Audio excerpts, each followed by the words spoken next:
جوانو آؤ میں تمہیں ایک اللہ کی ولیہ کی کہانی نہ سناؤں، ایک نیک عورت کا واقعہ نہ سناؤں، ایک نابینا عورت کی کرامت نہ سناؤں۔ حضرت عفیرہ عابدہ یہ نابینا خاتون ہے، صاحب دل اور عبادت گزار خاتون ہے۔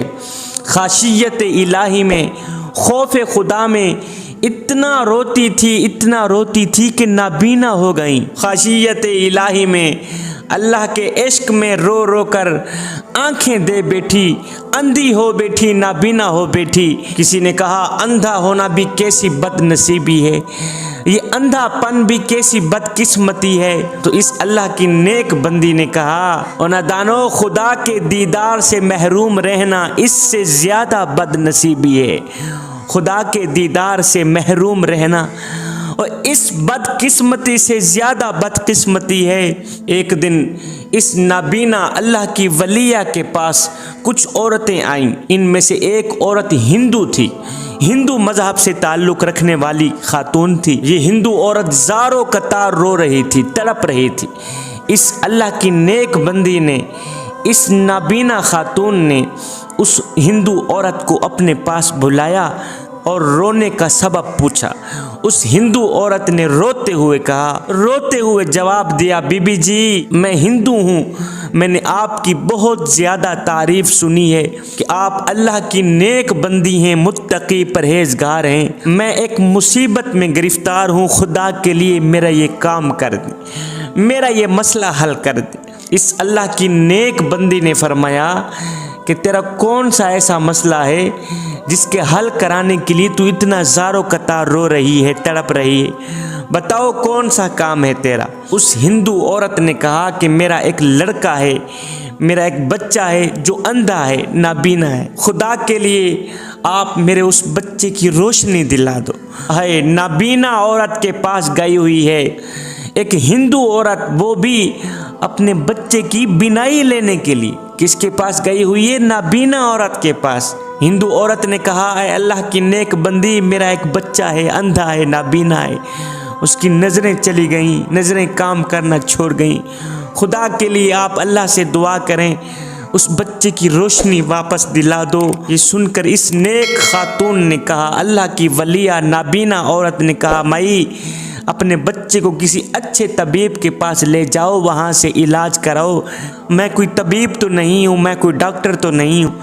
اس ہندو عورت نے کہا کہ میں اتنا علاج کر چکی ہوں کہ اب تو علاج سے یقین بھی اٹھ گیا ہے، اعتماد بھی اٹھ گیا ہے۔ اے اللہ کی نیک بندی، میں تو آپ سے دعا لینے کے لیے آئی ہوں، بڑی عقیدت کے ساتھ آئی ہوں۔ ٹھیک ہے میں ہندو ہوں، لیکن میری عقیدت آپ سے وابستہ ہے، میں بڑے یقین سے آئی ہوں کہ آپ اگر دعا کریں تو اللہ تعالیٰ میرے بیٹے کو بینائی دے دے گا، روشنی عطا کر دے گا۔ یہ سنتے ہی اس اللہ کی نیک بندی نے، اللہ کی ولیہ نے، نابینا خاتون نے دونوں ہاتھ اٹھائے، آسمان کی طرف دیکھا، ایک دو آنسو بہائے۔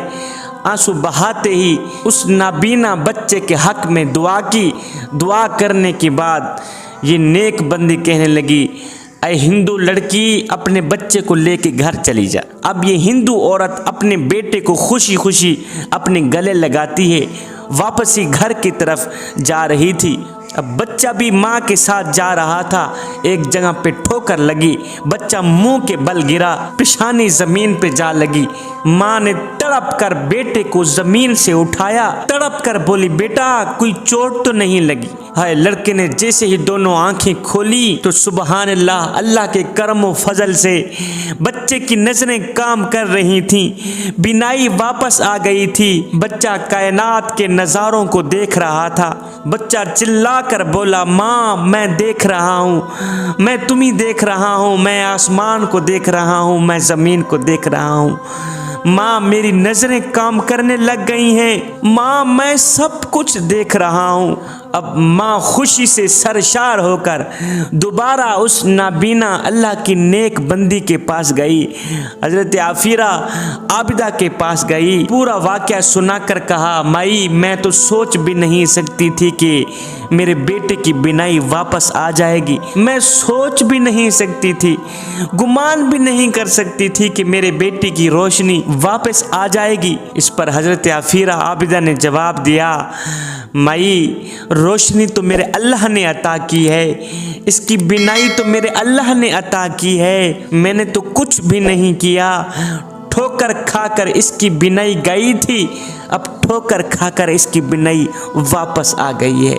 تو وہ تھیں اسلام کی مقدس عورتیں، وہ تھیں اسلام کی مقدس شہزادیاں جنہوں نے اپنے سر کو جھکایا ہے، کریم رب کو پایا ہے۔ خشیت الہی میں اتنا روتی تھی، اتنا روتی تھی، اتنا روتی تھی کہ نابینا ہو بیٹھی، آنکھیں چلی گئیں، نظریں چلی گئیں، لیکن پھر بھی ناشکری کبھی نہیں کی، شکر کا دامن کبھی نہیں چھوڑا۔ پھر مقام تو دیکھیں نا، اگر ہندو دروازے پہ آتا ہے وہ بھی فیض لے کے جاتا ہے، ابھی منہ سے دعا نکلتی نہیں ہے قبول پہلے ہو جاتی ہے۔ تو میری ماؤں بہنوں بیٹیوں آ جاؤ اس کریم رب کی دہلیز پر جہاں عزت ہی عزت ہے، جہاں مقام ہی مقام ہے۔ گھر میں مصلی بچھا لو نا، خود کو اللہ کے سامنے جھکا لو نا۔ جب تم نے اپنے تن کو بھی مالک کی ذات کے آگے جھکا دیا، جب تم نے اپنے من کو بھی کریم رب کی ذات کے آگے جھکا دیا، پھر تم بھی ایک نہ ایک دن حضرت عافیرہ عابدہ جیسی بن جاؤ گی۔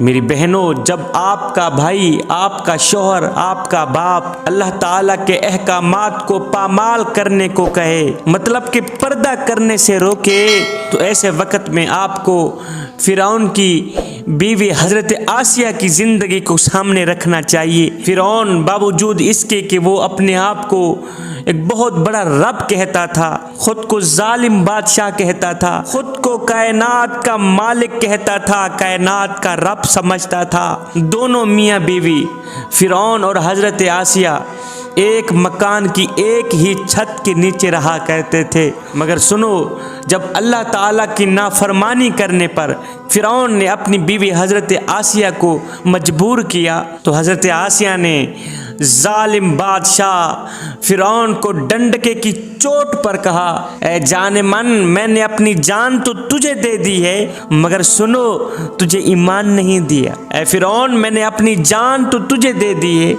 اپنا ایمان تجھے نہیں دیا، میری جان تیرے حوالے ہے، میرا ایمان کسی اور کے حوالے۔ کہا فرعون جان جاتی ہے 100 بار چلی جائے، مگر سنو کریم رب کی نافرمانی ہرگز نہیں کروں گی۔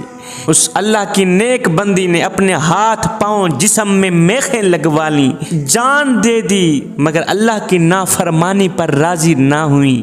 میری بہنوں، خدا کے لیے حضرت آسیہ کی زندگی کو اپنا آئیڈیل بنا لو، حضرت آسیہ کی زندگی کو اپنی زندگی بنا لو، اللہ کی نافرمانی چھوڑ دو، کسی ملامت کرنے والے کی ملامت کی پرواہ ہرگز نہ کرو، کسی ملامت کرنے والے کی باتوں کی پرواہ ہرگز نہ کرو۔ اس دنیا کی چند روزہ بدنامی سے بچ جاؤ، دنیا کی اس چند روزہ زندگی میں خود کو اللہ کے نام پہ قربان کر دو، اپنی جوانی کو اللہ کے نام پہ قربان کر دو، اپنے بڑھاپے کو اللہ کے نام پہ قربان کر دو۔ یہی زندگی کا اصلی مقصد ہے، اسی مقصد کے لیے ہی ہم اس دنیا میں آئے تھے۔